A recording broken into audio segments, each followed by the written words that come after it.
Assalamualaikum warahmatullahi wabarakatuh.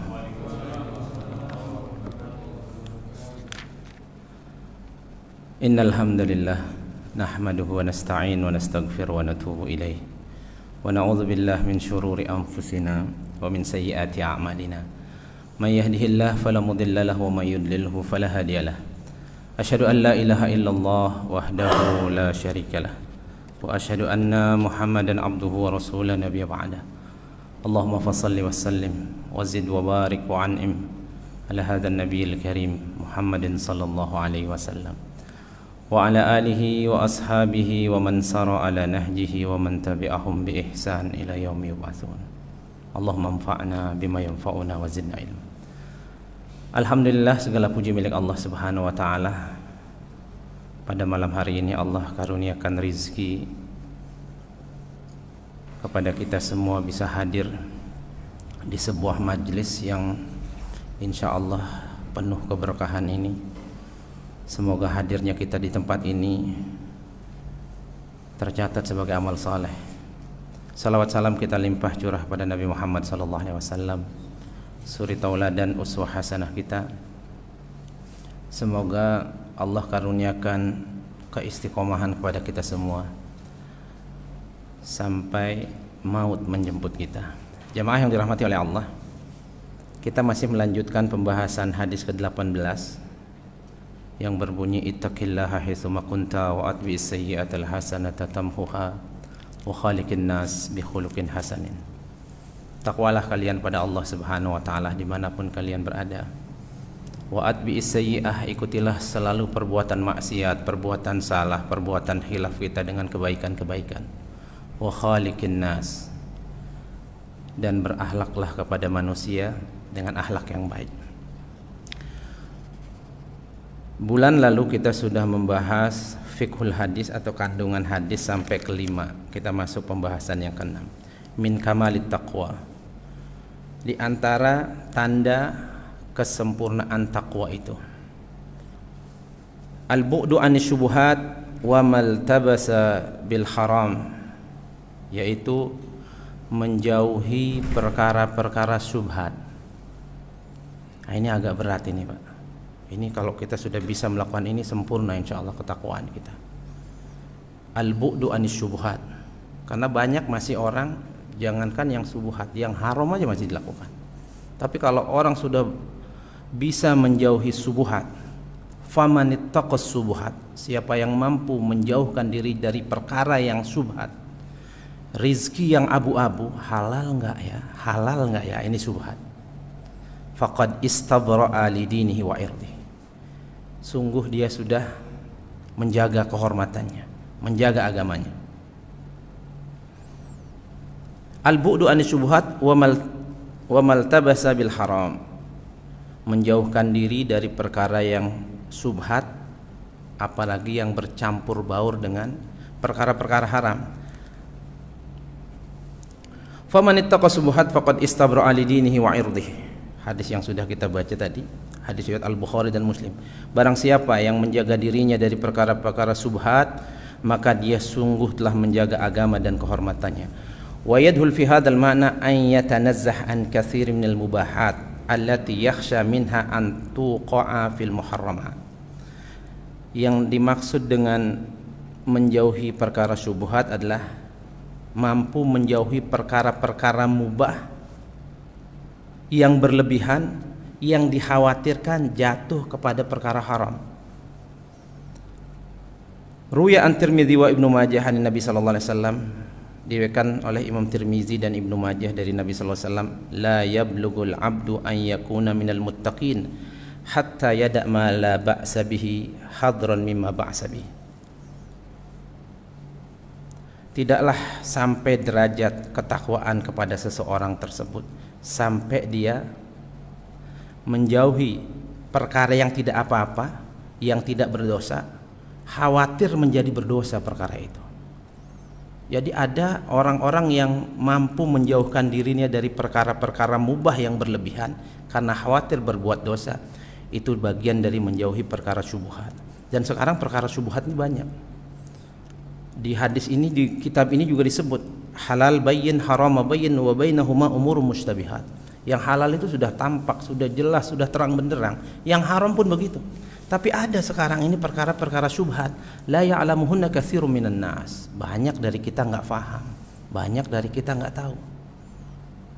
Nah, ketika kita mampu menjaga dari perkara-perkara syubhat ini, maka insyaallah itulah bagian dari kamalut taqwa, ketakwaan yang sempurna. Qala Hasan al-Basri mengatakan, mazalatit taqwa bil muttaqin, ketakwaan itu akan selalu ada pada orang-orang bertakwa, hatta taruku katsiran minal halal, sampai dia meninggalkan banyak yang halal, mukhafatal haram, khawatir terjerumus ke dalam perkara yang diharamkan.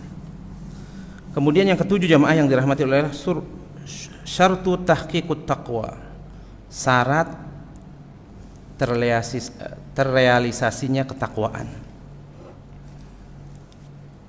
La tatahaqqaq at-taqwa bima'aniha wa la tu'ti thamaruha illa idza tawafarat al-'ilm bidinillah ta'ala ladal muslim.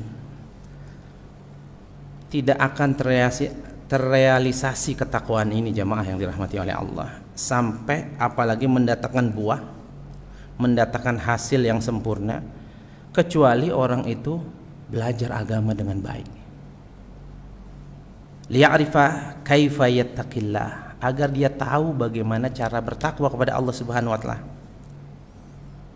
Dan kalimat takwa ini dulu pernah kita sebutkan, kurang lebih ada sekitar 115 dalam Al-Qur'an. Kalimat takwa yang pertama di surah Al-Baqarah surat kedua, ayat kedua, allazi dzalikal kitabu la raiba fihi hudal lil muttaqin. Kalimat takwa pertama, tafsirannya di ayat ketiganya, alladzina yu'minuna bil ghaib. Ciri orang bertakwa yaitu beriman terhadap perkara yang gaib. Perkara gaib itu pahala, surga, neraka, alam barzah, mahsyar.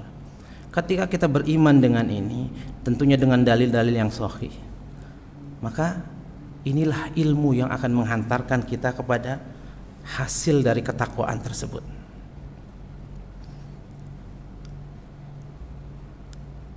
Liya'rifa kaifa yattaqillah azza wa jalla. Kadzalika innama yakhshallahu min ibadil ulama, karena sesungguhnya yang takutnya luar biasa kepada Allah itu hanyalah orang-orang yang berilmu. Berapa sering kita baca Al-Qur'an, ayat-ayat tentang azab, hati kita kadang tidak terenyuh jemaah. Jangankan air mata menetes. Akan tapi Rasulullah pernah mendapati ibu kita Aisyah radhiyallahu anha nangis. Ini karena ketakwaan luar biasa, ilmunya luar biasa. Lima tuki, kenapa nangis kata Nabi? Ya Rasulullah, zakartu nar fa bakaitu. Aku ingat neraka ya Rasulullah, aku takut, aku nangis. Kemudian Aisyah nanya, ya Rasulullah, apakah kau ingat dengan keluargamu, dengan aku, dengan keluargamu yang lain dalam kondisi di akhirat nanti? Amma fi thalathil mawatin fala. Dalam 3 kondisi tidak kata Nabi, tapi di kondisi yang lain ingat. Salah satunya adalah ketika amal-amal soleh akan ditimbang. Nggak ingat siapa-siapa jemaah, istri tercinta, sampai Allah katakan fala ansaba bainahum yauma idzin wala yatasalun. Kita nggak peduli nasab Pak, mau kita anak darah biru, darah hijau, nggak akan ingat kita. Mau kita anak orang paling kaya, mau kita anak kiai, anak ulama, fala ansaba bainahum. Maka kita ingin takwa kita tinggi, yaitu dengan ilmu kita pelajari ini. Pelajari bagaimana kita setelah wafat. Banyak orang mengatakan setelah wafat dia sudah ada di peristirahatan terakhir. Beda banget dengan yang dikatakan Nabi.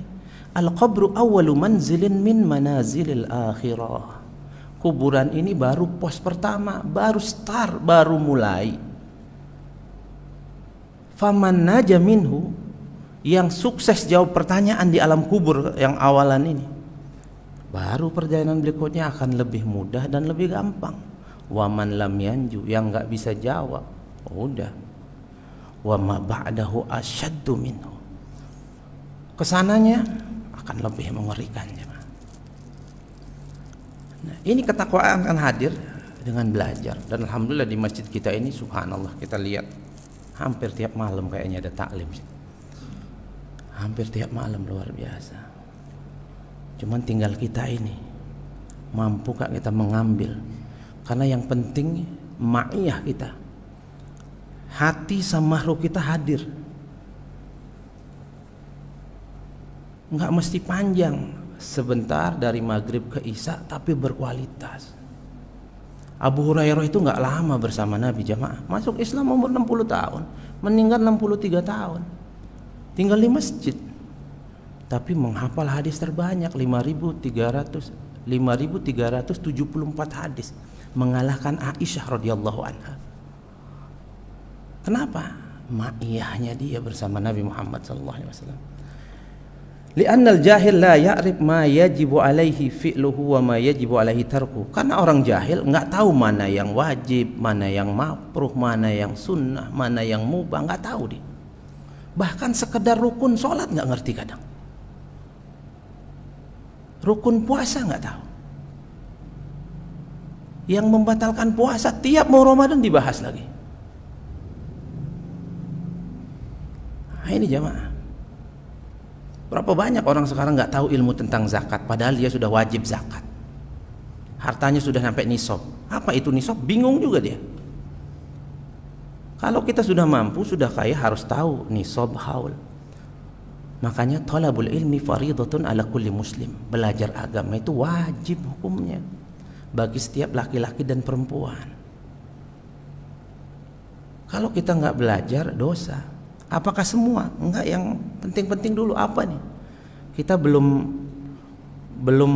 mau berangkat umroh atau haji, masih agak jauh misalnya. Belum faham betul tentang manasik haji, enggak ada masalah. Bisa kita pelajari nanti. Tapi kita tiap hari sholat, tiap hari wudhu, masih ada orang enggak ngerti tahiyat. Masih ada orang enggak tahu arti doa duduk dari 2 sujud. Dan ini banyak jumlahnya jemaah. Nah, ini pentingnya ilmu. Semua ya.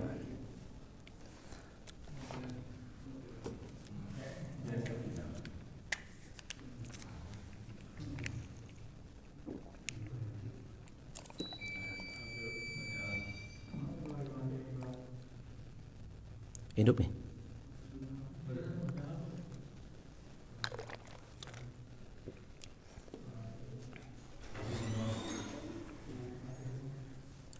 Kita lanjutin aja Pak ya. Kedengeran kan ya? Suara saya sih kencang ya. Biasa ngajar anak SD Pak. Wa kadzalika kana al-ilmu afdalul ibadat. Ilmu ini ibadah yang paling keren Pak. Kita yang hadir di majlis ilmu ini, pada saat ini kata Allah, majtama'a qaumun fi baitin min buyutillah yatluna kitaballah. Kalau ada orang kumpul di salah satu tempat rumah dari rumah Allah yang dibaca Al-Qur'an, ayat-ayat tadi Al-Fatihah sudah kita baca. Ada ayat-ayat kita baca, dikaji ilmu-ilmu. Illa nazalat alaihimus sakinah. Allah akan turunkan ketenangan batin. Wa ghasyiyatuhumur rahmah. Kita diliputi sekarang oleh kasih sayang Allah. Wa khaffathumul malaikah, dijaga malaikat, cuman kita nggak lihat. Dan yang paling keren, wa zakarahumullahu fi man indah. Nama kita sekarang sedang dielulukan oleh Allah. Si fulan tuh lagi ngaji di masjid. Si fulan lagi ngaji. Nama kita disebut Pak RT aja pas mau vaksin senang banget Pak. Disebut Pak Lurah apalagi.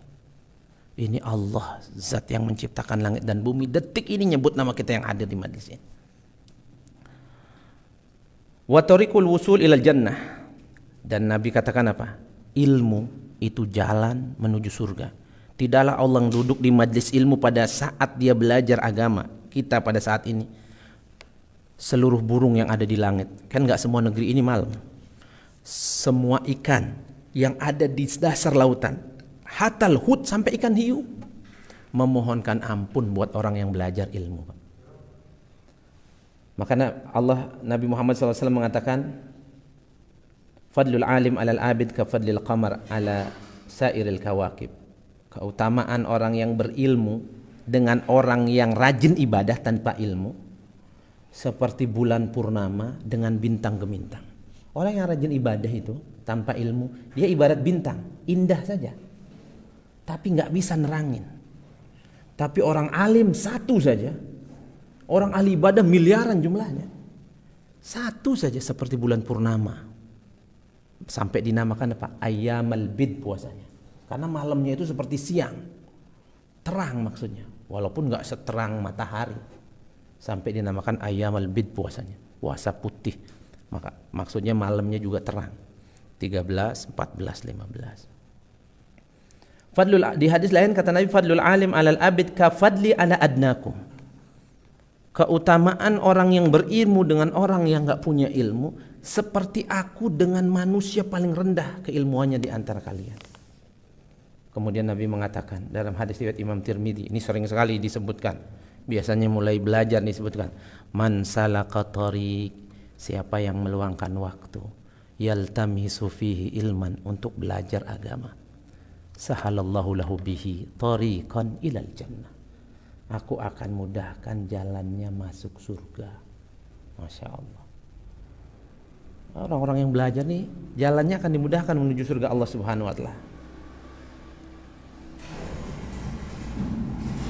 Dalam hadis riwayat Imam Muslim, man yuridillah bi khairan yufaqihu fid din.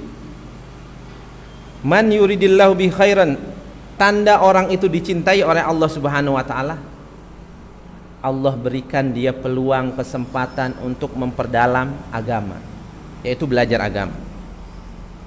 Kemudian jemaah yang dirahmati oleh Allah, kandungan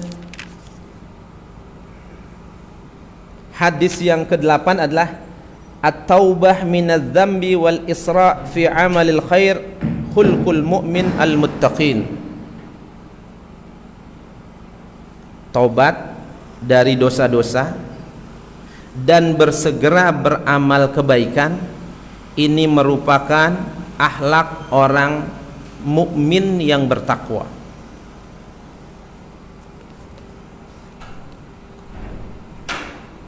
Qad yaglib 'alal insan an-nisyan wal ghaflah. Manusia itu tidak diliputi dari lupa dan lalai. Makanya namanya insan. Nun sin ya diambil dari kata nasia, artinya lupa. Kita sering lupa. Wa qad tagrihi nafsuhu aw yuwaswisu lahu syaitan fayaqa'u fil ma'siyah wa yartakib az-dzam. Apalagi ditambah lagi dengan godaan setan, was-was, maka jatuhlah manusia itu ke dalam maksiat dan berkubang dengan dosa. Wa minat taqwa, ciri orang yang bertakwa bukan yang enggak punya dosa, ayyusari ila taubah, yaitu orang yang cepat taubat, wa yastaghfirullah azza wajal idza dzakara, dan kemudian dia beristighfar, memohon ampun kepada Allah Subhanahu wa taala. Qala Allah taala, berkata Allah taala fi wasfil muttaqin, untuk mensifati orang-orang bertakwa, walladzina idza fa'alu fahisyah. Orang-orang bertakwa itu bukan enggak punya dosa, Pak. Walladzina idza fa'alu fahisyatan, orang-orang yang jika dia berbuat fahsya, melakukan sesuatu yang ditolak oleh nuraninya, au zalamu anfusahum, atau dia menzolimi dirinya, zakarullah, dia langsung ingat sama Allah, dia langsung istighfar, dia langsung buat baik agar dihapus tuh.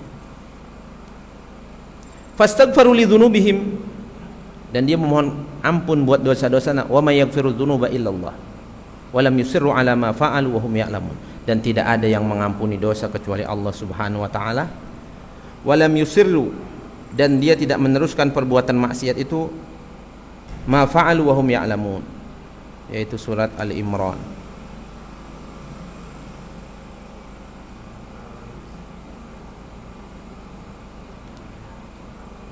Jemaah yang dirahmati oleh Allah,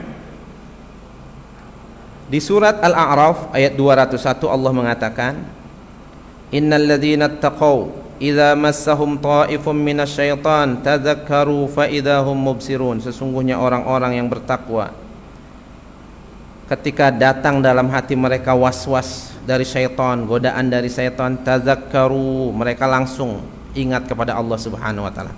Fa idahum mubsirun.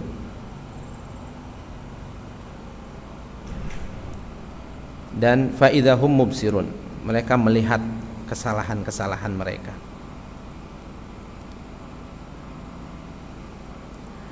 Summa yubadir al-muslim at-taqi ba'da taubah wal istighfar. Kemudian orang-orang muslim yang bertakwa itu setelah dia taubat, dia istighfar, kemudian dia bersegera fi'lul khairat, melakukan amal-amal kebaikan.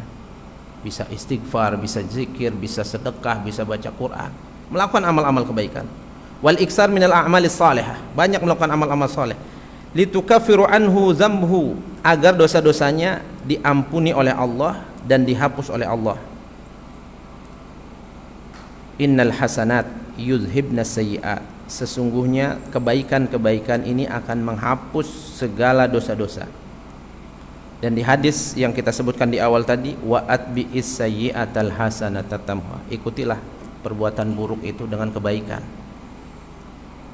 Maka Nabi itu mengajarkan kita istighfar sehari minimal Nabi minimal 100 kali. Nah, kita harus lebih banyak dari itu, Pak. Dan istighfar 100 kali nggak nyampe makan waktu 3 menit ya, Pak. Bapak pulang jalan kaki 5 menit misalnya, 1 menit itu bisa 100 istighfar, Pak. Astagfirullah, astagfirullah, astagfirullah. Coba dihitung. Di kendaraan kita macet-macet bisa sejam 2 jam. Kadang nggak macet aja, ada yang kerjanya jauh. Ada tetangga saya kerja di Delta Mas, berapa jam? 2 jam, bolak-balik 4 jam tua di jalan. Masya Allah. Itu kalau dimanfaatin buat murojaah luar biasa. Saya pernah camping di puncak, bawa mobil, salah satu dari teman kawan bawa motor dan sendirian. Kemudian kita todong malamnya, ente tausiah sekarang. Saya cerita-cerita aja ya katanya, pengalaman. Dari sini ke Bekasi kurang lebih 3 jam. Saya bisa murojaah 2-3 juz yang saya hafal. Bolak-balik udah berapa juz, Pak? Misalnya Bapak alasan, saya kan nggak hafal. Nggak mungkin, Pak. Bapak hafal alih lasal falak annas, Bapak ulang-ulang sampai 100 kali, udah berapa juz itu? Ada jamaah pengajian saya, dia bilang saya lagi ngapal surat An-Naba. Saya kalau ke MM 2100 berangkat baca An-Naba entah berapa kali, An-Naba selesai, An-Naba lagi, An-Naba selesai, An-Naba lagi. Karena itu doang dia hafal. Bayangin, Pak, bolak-balik baca An-Naba. Kita kalau duduk baca Quran sejam dengan standar itu sudah sejuz. Sementara Nabi Muhammad SAW mengatakan apa? Man qama bi asrati ayat lam yuktab minal ghafilin. Siapa di malam harinya dia mampu membaca 10 ayat. Kecil ini, Pak, 10 ayat. Bapak baca Al-Ikhlas, Al-Falaq, An-Nas sudah 15 ayat. Lam yuktab minal ghafilin, tidak termaktub, tercatat sebagai orang-orang yang lalai. Kalau Bapak bilang kecil nih, naikin, Pak. Man qama bi mi'ati ayah yuktab minal qanitin. Siapa malam harinya dia tidak lewatkan kecuali 100 ayat minimal dia baca, dia bagian dari orang-orang bertakwa. Materi kita nih, Pak, 100 ayat kecil, Pak. An-Naba, An-Nazi'at, Abasa 100 lebih. 1/4 juz, dikit, 10 menit. Jadi jangan sampai kita enggak ini. Mau lebih keren lagi, kata Nabi apa? Man qama bi alfi ayah, siapa yang malam harinya sanggup baca 2000 ayat,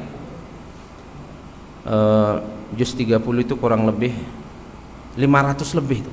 2 kali baca 2 juz lah kurang lebih. Kutiba minal muqantarin, dia tercatat sebagai hamba Allah yang banyak timbangan amal solehnya. Gimana nggak banyak? 1 huruf dikali 10. Baca bismillah aja udah 190 pahala.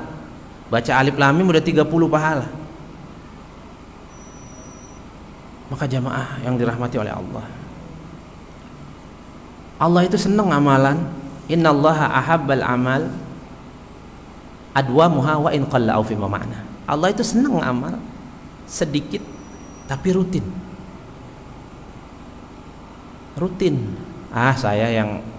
Saya istiqomah deh 10 ayat aja, tapi rutinin, Pak. Jangan kita saya sanggup 2000 ayat malam ini baca, 2 bulan 3 bulan nggak baca Quran. Kemudian jemaah yang dirahmati oleh Allah, nurut ta'ah yubaddid zulmatul ma'siyah. Cahaya ketaatan ini mampu menerangi gelapnya kemaksiatan.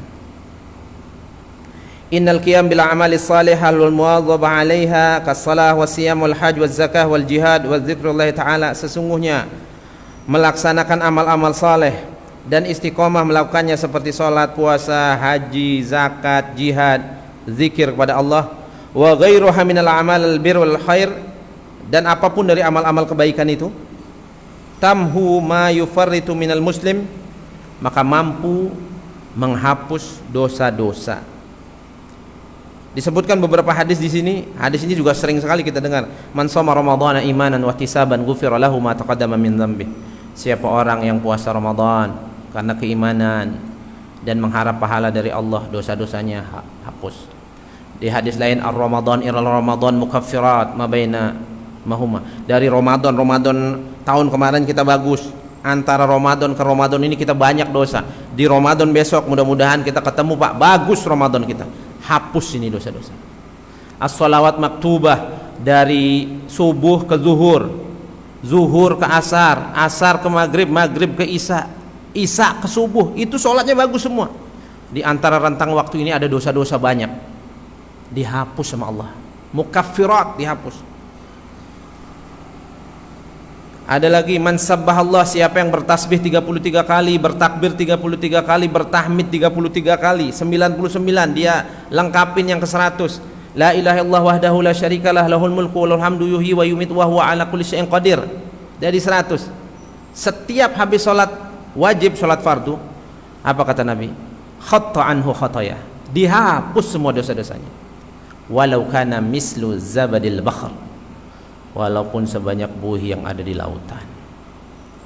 Apakah mesti habis sholat harus duduk? Enggak mesti, Pak. Bapak kalau buru-buru, qiyaman wa qu'udan wa ala junubihim, boleh sambil jalan. Aduh pegel duduk nih, boleh sambil baring, boleh sedang di kendaraan, lakukan itu.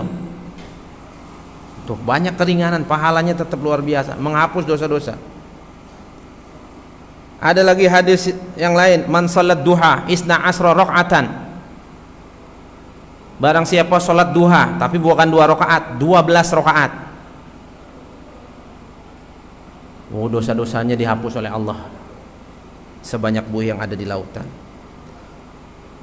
Barang siapa wudu, walaupun bukan ingin sholat, fa ahsanal wudu, dibaguskan wudunya, kharaja anhu khotoyahu min jasadiha takhruj min tahti azfarihi, dosa-dosanya akan berguguran mengikuti jumlah tetesan air yang mengalir dari bagian tubuh yang dibasuh.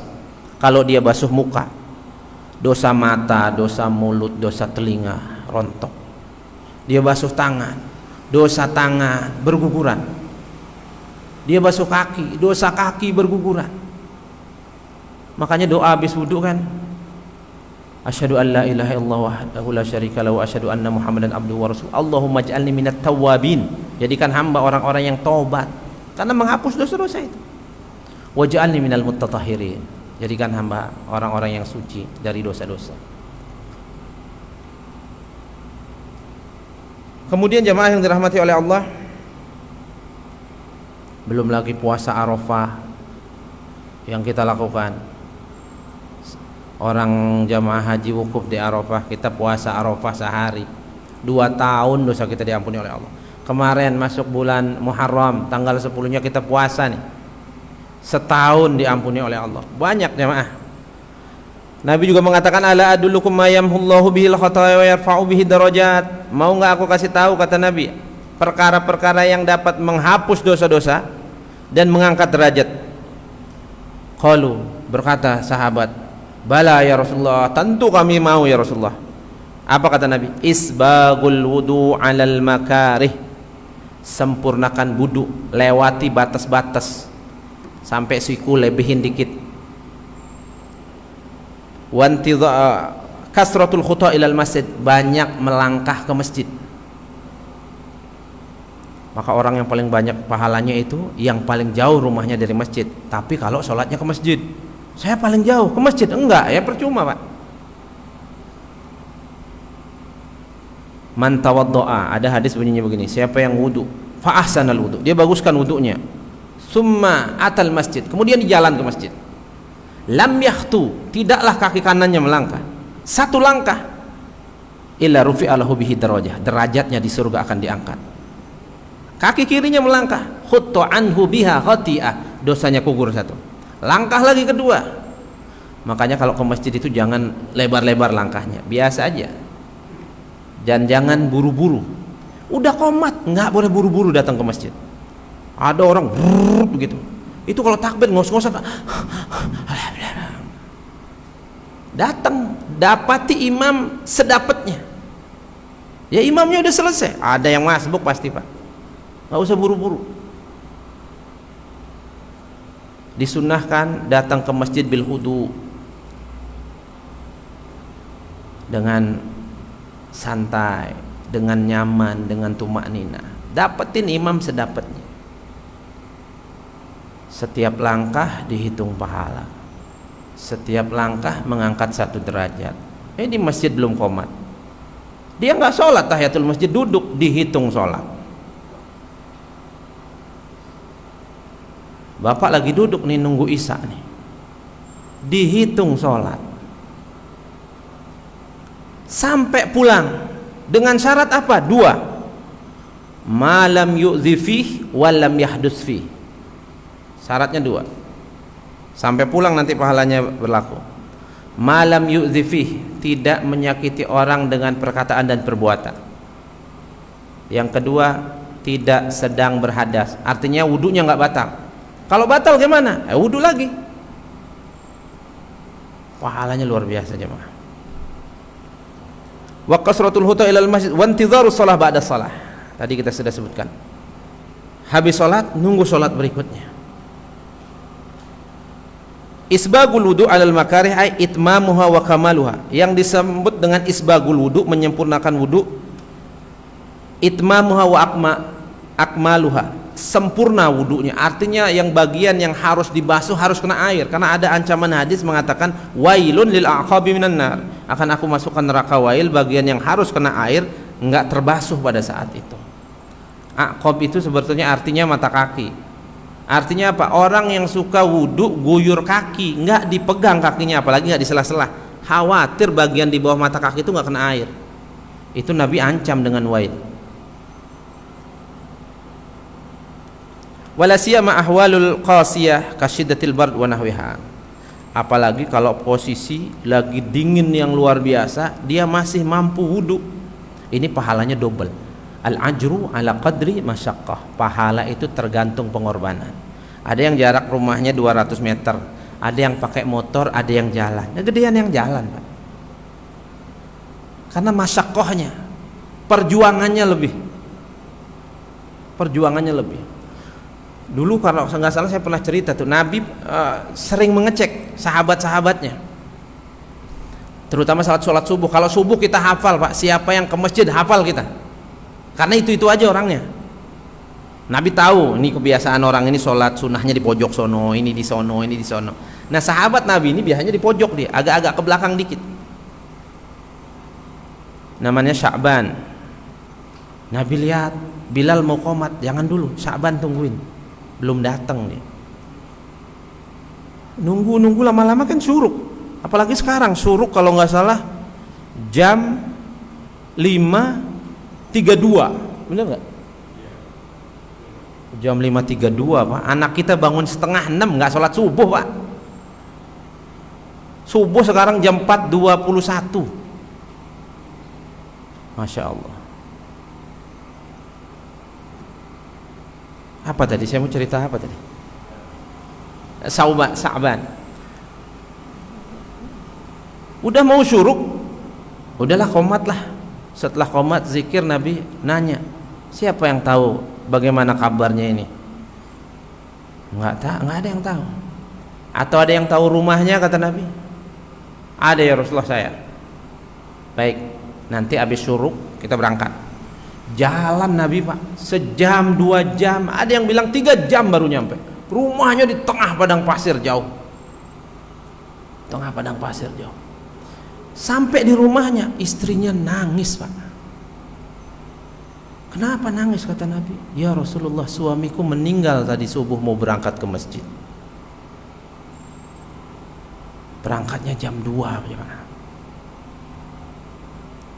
Terus kenapa, kata Nabi? Saya khawatir su'ul khotimah ya Rasulullah. Karena sebelum meninggal dia teriak, ya Allah, kenapa enggak yang lebih jauh? Kita kan kalau ada orang meninggal teriaknya senangnya Pak, la ilaha illallah gitu kan, nyebut kalimat thayyibah. Ini enggak, ya Allah, kenapa enggak lebih jauh? Istrinya takut, itu su'ul khotimah. Maka Nabi tersenyum Pak. Suamimu tadi diperlihatkan 3 amal yang biasa dia lakukan, karena teriaknya 3 kali, ya Allah, kenapa enggak lebih jauh? Ya Allah, kenapa enggak yang baru? Ya Allah, kenapa enggak semuanya? Dia teriak pertama, kenapa enggak lebih jauh? Karena Allah liatin waktu dia sakaratul maut, nih pahalamu loh. Falamma kasyafna anka ghita'aka fa basaruka yawma hadid. Kita kalau mengalami naza jamaah, sakarat, minggu lalu kita bahas tuh, bulan lalu, sifat kematian dalam kitab At-Tazkirah kalangan Imam Qurtubi kita sebutkan as-sakarat, ada sakaratnya. Dibuka tabir kasyaf kita. Bahkan di dalam surat Al-Munafikun ayat 10 Allah tampakin, liatin pahala sholat. Saban lihat tuh pahala jalan kaki menuju masjid untuk sholat. Ini loh jarak rumah kamu dengan masjid 3 jam itu, ini pahalanya. Tapi kalau lebih jauh sedikit, ini pahalanya. Ya Allah, katanya ngelihat pahala yang lebih jauh, kenapa nggak lebih jauh? Sekarang sebelah masjid aja nggak ke masjid, kenapa nggak lebih jauh? Terus kenapa nggak yang baru, kata dia. Nabi cerita, dia pernah berangkat kalau di Arab lagi musim malam, dinginnya tuh luar biasa. Saya pernah tengah malam dari Mekah mau ke Madinah, itu turun di padang pasir, muka kayak dilemparin es Pak, dingin luar biasa, lebih dingin dari puncak. Sampai kita beli alat-alat wudhu, dingin luar biasa. Ini berangkat jam 2 mau ke masjid, dia pakai baju bagus, ditutup dengan mantel yang sudah agak jelek. Tengah jalan ketemu temennya mau ke masjid, temennya nggak pakai mantel, menggigil kedinginan. Udah, yang gampang kan kita buka yang luar, nih pakai yang luar, dia tetap yang baru. Allah liatin, nih kamu sedekah yang second nih pahalanya. Tapi kalau yang baru ini pahalanya. Teriak dia Pak, kenapa nggak yang baru? Kemudian yang terakhir, kenapa nggak semuanya? Biasanya dia pulang dari masjid itu makan roti sama susu. Setiap ada pemulung lewat dipanggil, dibagi 2. Nih kamu separuh, saya separuh. Allah liatin pahalanya. Kalau separuh sedekahnya begini. Tapi kalau semua begini, nah, ini susah jamaah. Karena ciri orang bertakwa itu alladzina yu'minuna bil ghaib, meyakini ada perkara gaib. Sampai Nabi katakan, seandainya kalian tahu pahala sholat di masjid jamaah, apalagi subuh, apa kata Nabi? La atauhuma walau kana habwa. Kalian lumpuh, ngesot kalian akan ke masjid, kalian akan bela-belain. Cuman kita nggak lihat sekarang. Nah ini jamaah yang dirahmati oleh Allah. Kemudian yang ke-10 kita habisin aja biar nggak punya PR.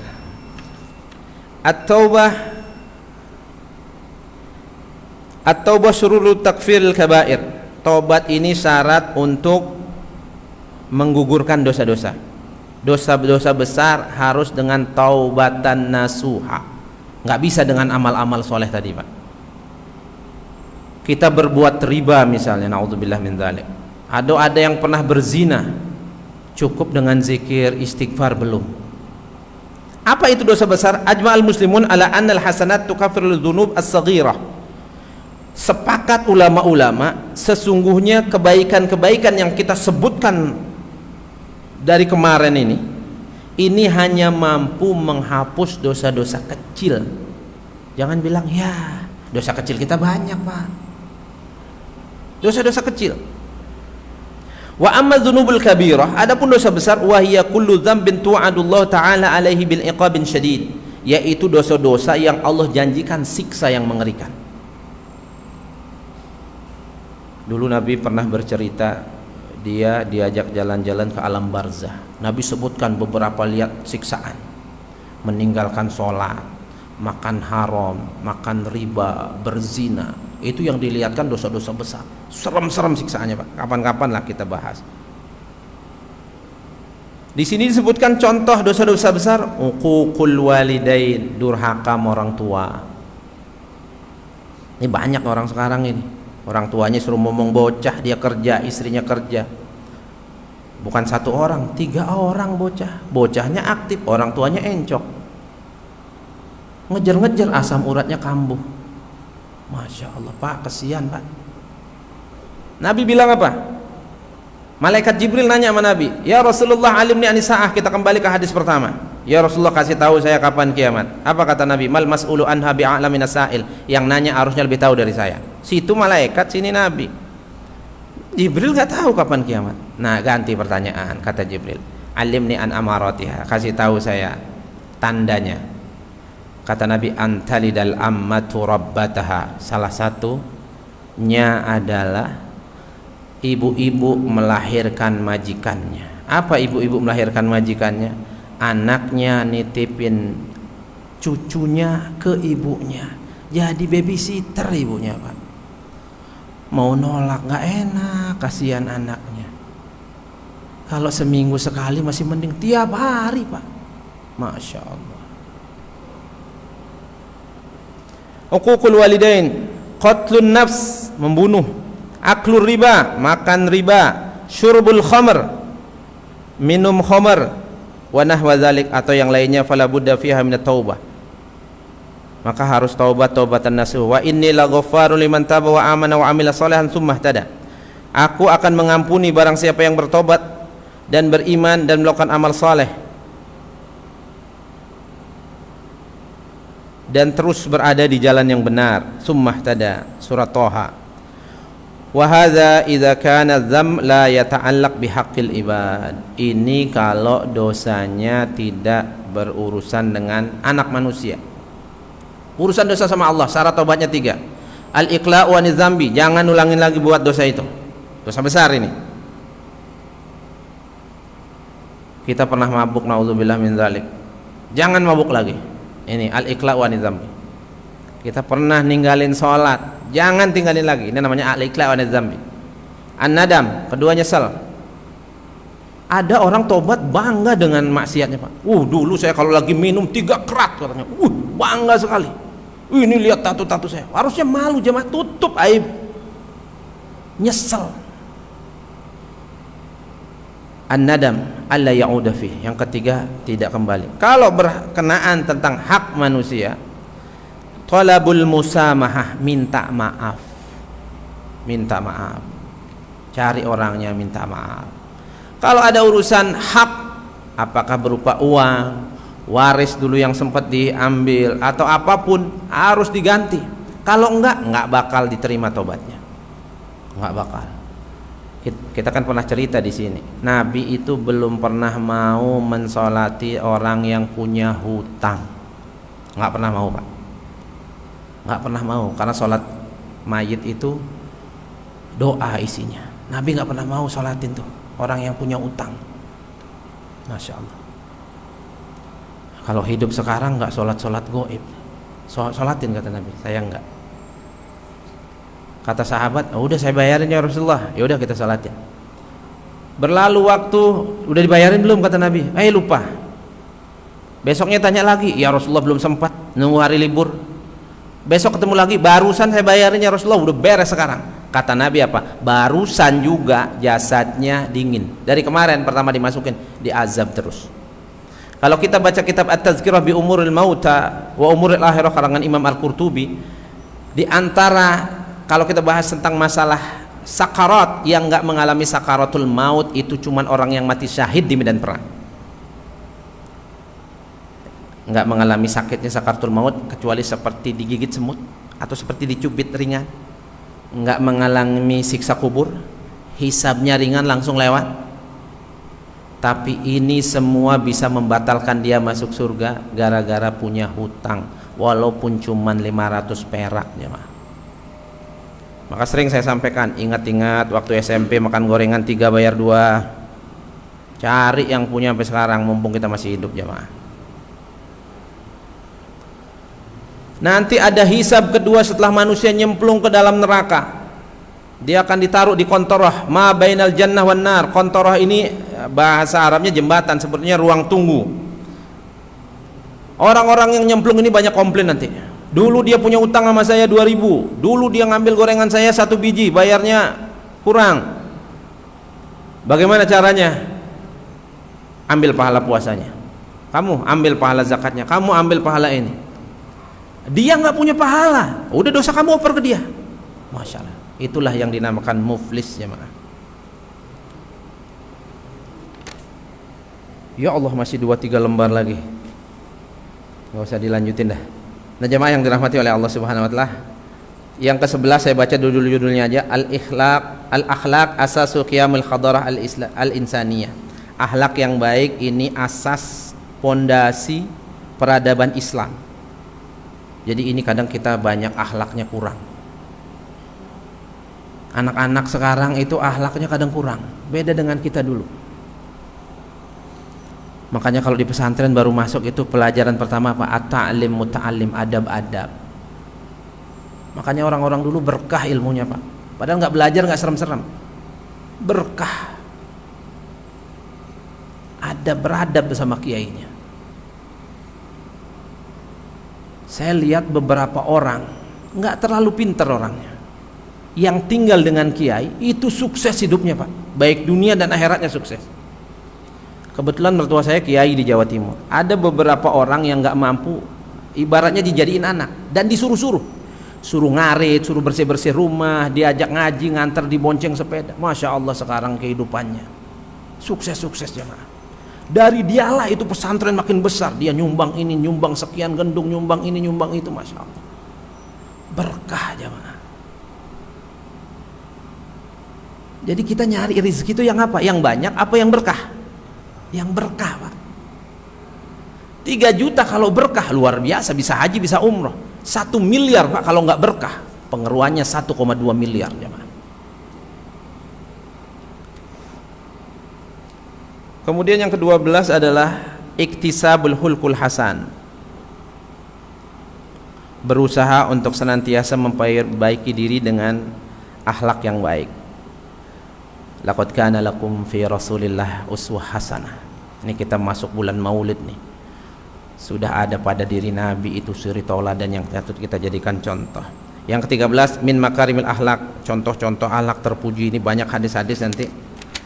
Nah, kita selesai dulu deh, Pak. Ini kalau saya baca semua ini bersambung lagi. Kita masuklah insyaallah